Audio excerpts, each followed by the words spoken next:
Halo teman-teman, kembali dengan saya lagi Felix. Dan tentunya kita masih akan melanjutkan series dari Donghua Soulland.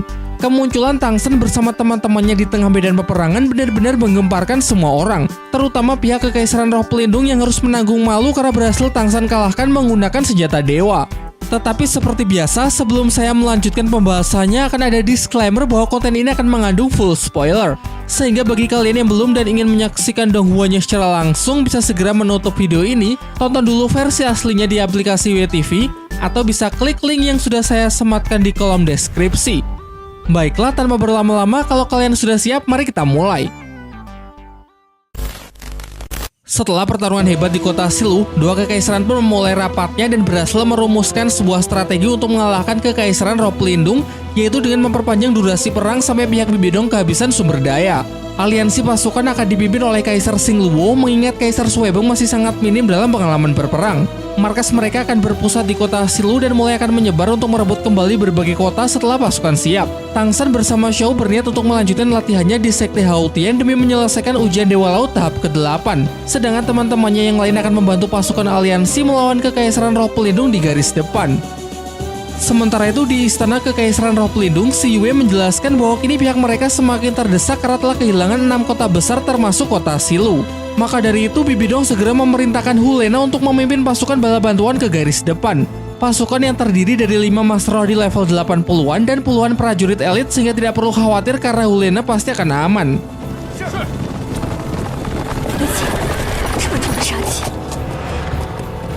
Namun tidak disangka dalam perjalanan ketika akan melintasi hutan pertarungan bintang, Hulena bersama pasukannya malah mendapatkan sergapan dari orang misterius yang memiliki aura dewa membunuh yang sangat kuat. Dapat diketahui dari aura membunuh yang begitu pekat bahwa ternyata orang yang menyerang pasukannya adalah raja dari kota pembantaian yang kini menuntut balas karena tempatnya dulu pernah Hulena dan Tang Shen hancurkan. Pertarungan pun tidak terelakkan. Sayangnya Hulena bersama pasukannya yang mana terdapat 6 Master Roh di level 80-an masih tidak sanggup untuk menandingi musuh. Satu persatu pengawal Hulena pun akhirnya mati dengan cara yang sangat mengenaskan, yaitu serangan puluhan kelelawar yang menghisap darah mereka sampai kering.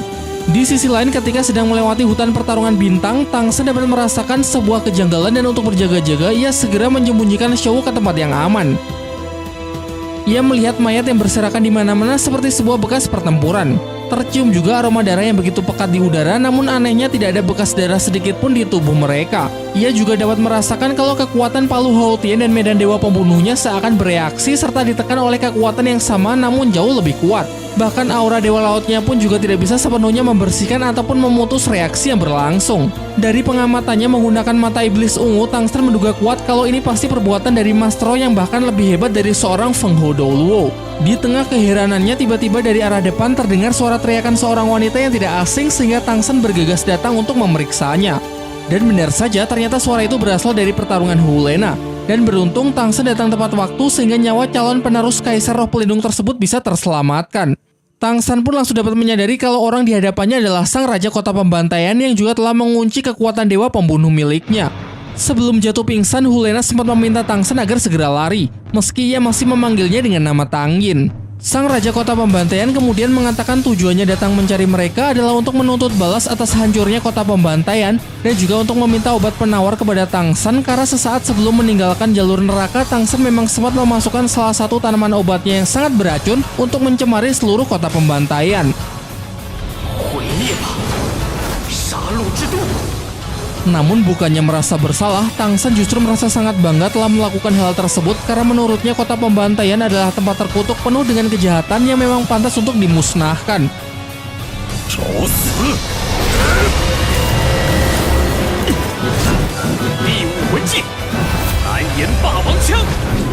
Pembicaraan yang semakin memanas pun membuat pertarungan antar keduanya tidak terhindarkan. Tang Shen merilis teknik roh kelima tombak kaisar biru perak untuk menyerang Raja Kota Pembantaian, namun sebelum sempat mendarat tiba-tiba serangannya tersebut lenyap begitu saja ketika memasuki medan milik musuh. Medan milik Raja Kota Pembantaian adalah versi yang jauh lebih kuat dari medan dewa pembunuh milik Tang Shen yang disebut dengan medan pembantaian. Kemampuan utama dari medan pembantaian adalah meniadakan segala macam teknik cincin roh. Dengan kemampuan ini jugalah ia sanggup menyegel sementara teknik roh dari siapa saja yang memasuki kota pembantaian, termasuk Tang Shen dan Hulena waktu itu yang datang untuk menerima ujian. Sebagai peringatan terakhir, Raja Kota Pembantaian meminta Tang Shen untuk segera memberikan obat penawarnya dan ia akan membiarkan jasad Tang Shen agar tetap utuh. Namun Tang San justru menantangnya dengan mengatakan bahwa tidak ada obat penawar untuk semua jenis racun miliknya.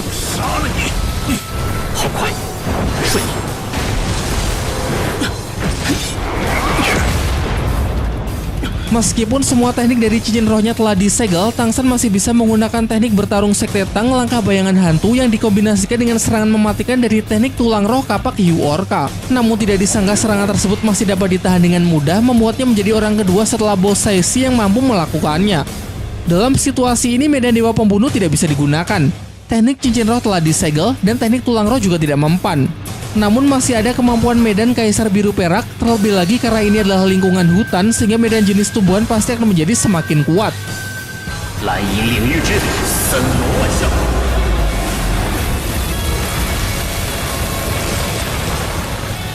Masih ini pun akhirnya memaksa Tang San untuk menggunakan kartu asnya, apalagi kalau bukan kekuatan dari Trisula Dewa Laut.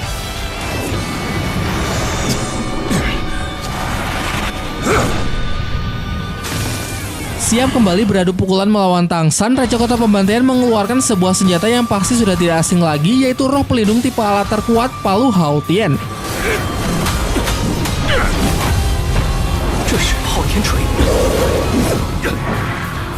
Tentunya Palu Hao Tian masih belum sebanding dengan senjata dewa milik Tang San. Untuk itu ia merilis sebuah pedang dewa karena ternyata Raja Kota Pembantaian juga sama seperti Tang San, yaitu merupakan penerus salah satu dewa yang bernama Dewa Asura. Dan benar saja, ketika dua senjata dewa saling beradu, terlihat kekuatan tekanan yang seimbang. Namun karena secara level Tang San masih kalah jauh sehingga membuatnya tidak sanggup bertahan lebih lama lagi dalam benturan kekuatan tersebut. Kini dirinya pun sudah benar-benar kehabisan tenaga. Kekuatan pikiran ditekan sepenuhnya dan serangan terkuat yang ia lancarkan berhasil ditahan sehingga pasti kekuatan dari lawannya kali ini sebanding dengan Boss Saisi. Ditambah lagi pedang yang sanggup melawan kekuatan Trisula Dewa Laut dan kemunculan tanda di dahinya, tidak salah lagi bahwa orang ini juga merupakan penerus dari salah satu dewa. Tetapi yang aneh mengapa musuh tidak melanjutkan serangannya dan justru mengucapkan terima kasih. Dan ternyata berkat radiasi dari cahaya Dewa Laut yang tadi sempat ia terima, membuat Raja Kota Pembantaian kembali bisa menguasai kesadarannya yang sejak awal telah dirasuki oleh kekuatan jahat. Tang San kemudian bertanya apakah kekuatan jahat tersebut berkaitan dengan ujian dewa. Raja Kota Pembantaian menjawab bahwa ini semua demi menepati sebuah janji. Nah, itu tadi adalah plot cerita Donghua Soulland pada episode 207 yang mana kelanjutannya yaitu 208 akan bisa kalian saksikan Sabtu depan. Dan khusus dalam kesempatan kali ini saya akan membahas lanjutannya supaya bisa membuat kalian bernafas sedikit lebih lega. Namun seperti yang saya bilang karena Donghuanya belum rilis, maka saya akan mengambil referensi berdasarkan novelnya. Sudah terkonfirmasi dari trailer di akhir episode bahwa episode selanjutnya Raja Kota Pembantaian akan menceritakan backstory-nya kepada Tang San, sehingga saya akan mulai membahas plot cerita dari kisah hidup sang pendiri Sekte Hao Tian yang bernama Tang Chen. Pada zaman dahulu kala, jauh sebelum cerita di episode 1, terdapat dua master terhebat sepanjang masa yang telah berhasil mencapai level 99. Yang satu bernama Tang Chen dan yang satu bernama Xian Dou Liu. Demi untuk mengakhiri perang yang terus berkecamuk di dataran Douluo, dua sahabat ini kemudian sepakat untuk mendirikan sebuah tempat bernama Balai Roh Pelindung. Balai Roh Pelindung difungsikan sebagai asosiasi perkumpulan para master roh untuk mengatur banyak hal seputar dunia Douluo, seperti menjaga kestabilan dunia Douluo, pemberian gelar kepada setiap master roh, dan pemeliharaan hutan siluman roh. Xian Dou Liu dipilih sebagai pemimpin pertama dari Balai Roh Pelindung, sementara Tang Chen ternyata memiliki cita-cita lain, yaitu mendirikan sebuah sekte yang bernama Sekte Hao Tian. Langkah mendirikan sekte ini kemudian ditiru oleh banyak master roh sehingga kini di dataran Douluo terdapat banyak sekte yang eksis. Balai Roh Pelindung juga lah yang memberikan gelar kepada para sekte tersebut sebagai 7 sekte terkuat, yang mana di posisi pertama diisi oleh Sekte Hao Tian. Singkat cerita, bertahun-tahun telah berlalu dan berkat Balai Roh Pelindung, dunia Douluo kini semakin tentram dan damai. Sampai suatu hari terdengar kabar mengenai sebuah tempat yang bernama Pulau Dewa Laut. Mengingat dunia Douluo yang sudah sangat stabil, Tang Chen lalu mengajak Xian Dou Liu untuk pergi ke sana karena kabarnya di sana terdapat sebuah ujian menjadi dewa. Singkat cerita, keduanya sepakat berangkat menuju Pulau Dewa Laut. Namun di sana mereka tidak sempat bertemu dengan Dewa Laut, melainkan bertemu dengan seorang wanita bernama Boss Saisi. Boss Saisi adalah seorang master roh yang juga telah mencapai level 99, merupakan keturunan dari Dewa Laut yang sekarang menyebut dirinya sebagai pemuja besar. Ketiganya pun terlibat dalam sebuah pertarungan. Namun karena laut adalah daerah kekuasaannya, Bos Saishi dapat mengalahkan mereka berdua sekaligus. Akan tetapi setelah pertempuran itu justru semakin membuat mereka bertiga semakin dekat, bahkan sampai terlibat hubungan cinta segitiga. Bos Saishi sebenarnya telah jatuh hati kepada Tang Qian, tetapi karena tak ingin menyakiti hati Xian Douliu, Bos Saishi pun berjanji barang siapa di antara mereka berdua yang berhasil lebih dulu mencapai level 100, maka ia akan bersedia untuk menikahinya. Seperti yang pernah saya jelaskan di video-video sebelumnya, ketika Master melewati level 90, maka peningkatan satu level saja akan sangat sulit. Dan dari level 99 sampai level 100, konon katanya membutuhkan waktu hingga ribuan tahun, sehingga mustahil dicapai oleh seorang manusia.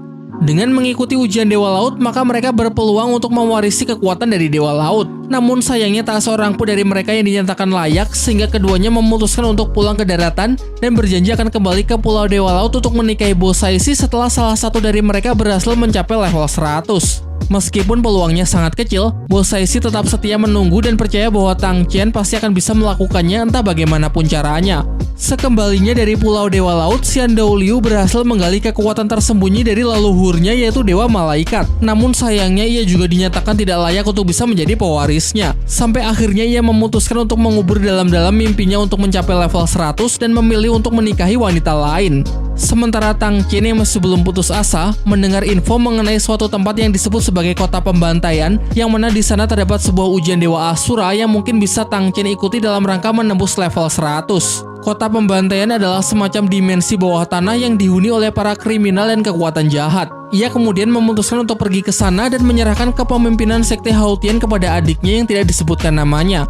Singkat cerita, Tang Qian telah tiba di kota pembantaian dan dinyatakan layak untuk menerima 9 ujian Dewa Asura. Namun sayangnya ia mentok di ujian ke-8 dan sebelum mulai menyelesaikan ujian ke-9, Tang Qian justru dirasuki oleh kekuatan yang sangat jahat dari makhluk mistis yang bernama Raja Kelelawar berkepala 9 darah merah. Kekuatan tersebut hampir menelan kesadaran Tang Qian sepenuhnya, melupakan janjinya kepada Bos Saishi, dan kini ia mengambil posisi sebagai raja di kota pembantaian. Sementara itu, Xian Douliu memutuskan untuk pensiun dan menyerahkan kepemimpinan Belero Pelindung kepada putranya yang bernama Xian Sunji. Ia lalu mengabdikan sisa hidupnya untuk menjadi penjaga dari Aula Dewa Malaikat sembari menunggu penerus ataupun pewaris Dewa Malaikat berikutnya.